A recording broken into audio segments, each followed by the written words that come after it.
क्योंकि जब हमारे पढ़े लिखे युवा साथी जब ग्राम पंचायतों के सरपंच बनेंगे तो कहीं ना कहीं जो भ्रष्टाचार ग्राम पंचायतों में होता है, जो जो हक अधिकार ग्राम पंचायत को जो हमारे गरीब लोगों तक मिलना चाहिए, वो उनको बाकायदा हम लोग उनसे उन तक पहुंचा सकते हैं। जिस प्रकार से ग्राम पंचायतों में जिस प्रकार से धांधली मंत्री सचिवों के द्वारा की जाती है, कहीं ना कहीं अगर हमारा पढ़ा लिखा अगर सरपंच वहां पे बनेगा तो कहीं ना कहीं सारी चीजों में प्रतिबंध लगेगा और कहीं ना कहीं हमारा समाज आगे बढ़ने की कोशिश करेगा। जितने भी सरपंच हमारे बने हैं अनुसूचित क्षेत्र से भी कहीं ना कहीं बने हैं, तो उनसे भी मैं कहना चाहता हूं कि न लोकसभा न विधानसभा, सबसे ऊपर ग्राम सभा, उस चीज का भी आप लोग विशेष ध्यान रखें, उसका आप अध्ययन करें। और बगैर ग्राम सभा के परमिशन के आप किसी भी व्यक्ति को घुसने की, संविधान ये बोलता है कि बगैर ग्राम सभा के परमिशन के गांव के अंदर किसी के भी घुसने की अनुमति नहीं है। तो आप ये सारे संविधान का जो आपको पावर है, और भी हम आपको गाइडलाइन देंगे, जो भी गाइडलाइन हम आपको देंगे हम चाहते हैं कि आप उसको फॉलो करें।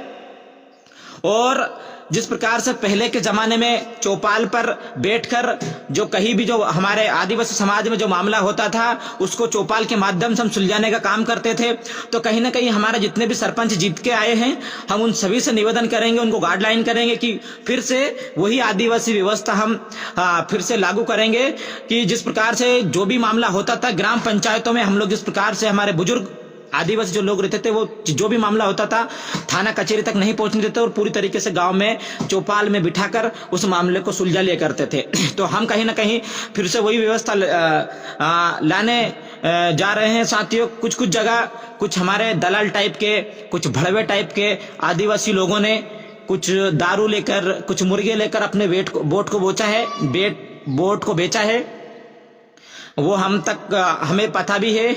और ये ना सोचे कि हमें किसी प्रकार का कोई मैं जिला से बाहर हूं तो किसी प्रकार से हम कोई ध्यान नहीं रख रहे हैं, ये आपकी बहुत बड़ी गलतफहमी है।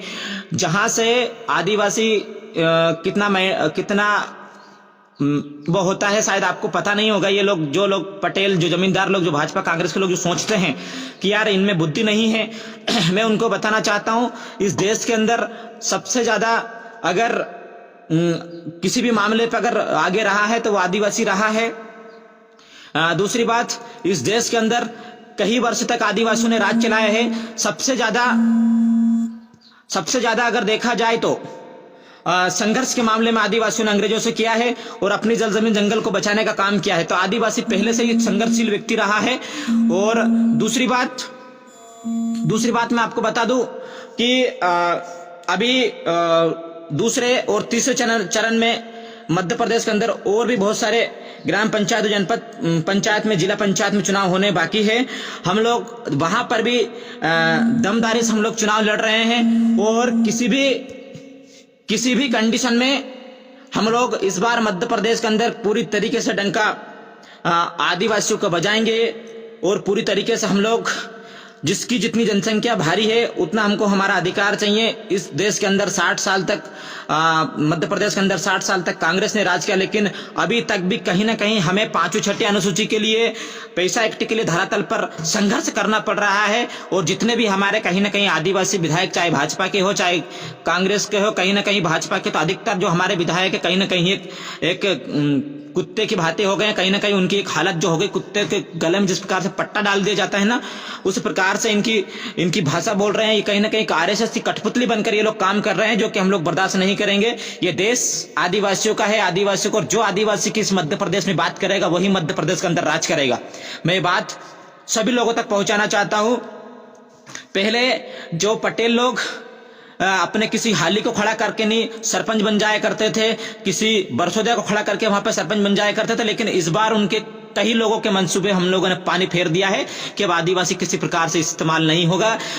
कहीं गांवों में हजारों की जनसंख्या में हमारा आदिवासी समाज की जनसंख्या रहती है, लेकिन एक घर का पटेल किसी भी व्यक्ति को वहां पर सरपंच जिताकर और पूरे 5 साल तक उसका इस्तेमाल करता था और पूरी तरीके से पंचायत का जो पैसा आना चाहिए रहता था वो पूरी तरीके से अपने काम में लेता था। ये कई चीज का हम लोगों ने इस बार 2023 के चुनाव में लगभग करके 2022 के चुनाव में हम लोगों ने इनको एक मात दी है। एक बड़ी हमारे लिए जीत है।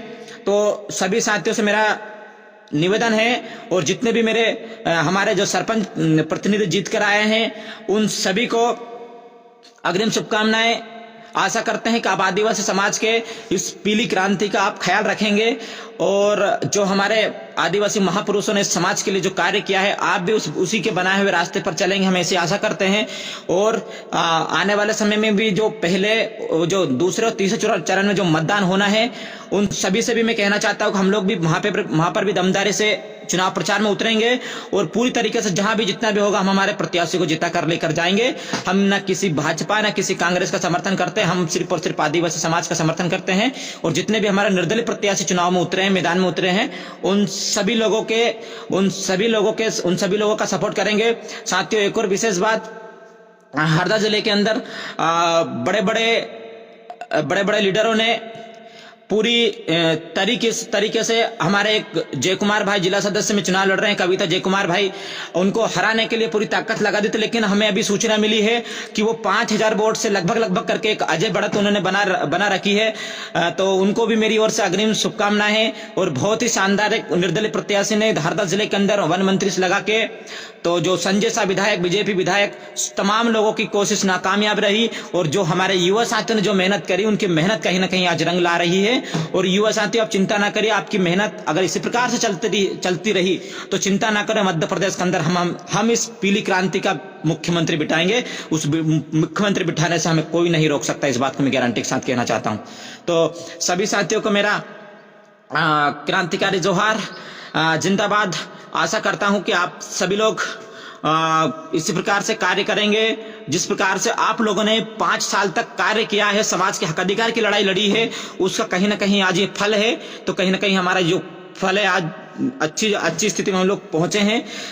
और आगे भी मैं आशा करता हूं कि आप लोग 5 साल तक समाज के हक अधिकार की लड़ाई लड़ेंगे।